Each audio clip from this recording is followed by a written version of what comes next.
ہمارے ایک جاننے والے بہت مالدار تھے، جب ان کی ڈیتھ ہوئی ہے نا تو ان کی وائف کے لیے دوسری شادی کے لیے پیغام آیا.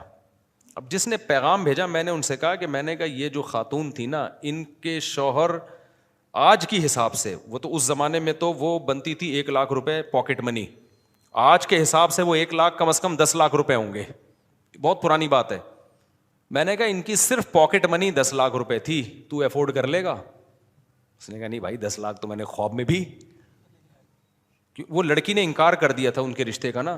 تو کہنے لگے مفتی صاحب تو آپ کہتے ہو دوسری شادی، میں تو کر رہا ہوں. اب لڑکیوں کے نخرے اتنے ہو گئے ہیں، ان کے الفاظ تھے لڑکیوں کے نخرے. میں نے کہا کیوں نہیں نخرے کرے گی بھائی؟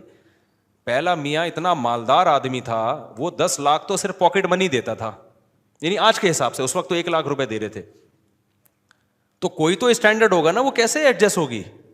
تو اس کا حل یہ نہیں کہ کوئی بھی بھیج دے پیغام، اس کا حل یہ ہے کہ اسی کے ریلیٹو، اسی برادری کے جو تاجر ہیں، اس کے کزن ہو گئے، اس کا سگا بھائی ہو گیا، یا اسی کے جو اسٹینڈرڈ کے لوگ ہیں اسی علاقے کے، وہ فوراً نکاح کا پیغام بھیجیں. پھر کیوں نہیں کرے گی وہ شادی؟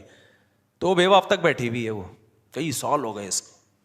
تو اسٹینڈرڈ کا عورت چاہتی ہے کہاں شادی ہو اس کی، منہ سے بول لیں اسٹینڈرڈ کا ہونا. تو یہ سب لوگ جب کریں گے تو ہر ایک کو اس کے اسٹینڈرڈ کا ملے گا. یہ نہیں ہوتا کہ کوئی بھی آئے اور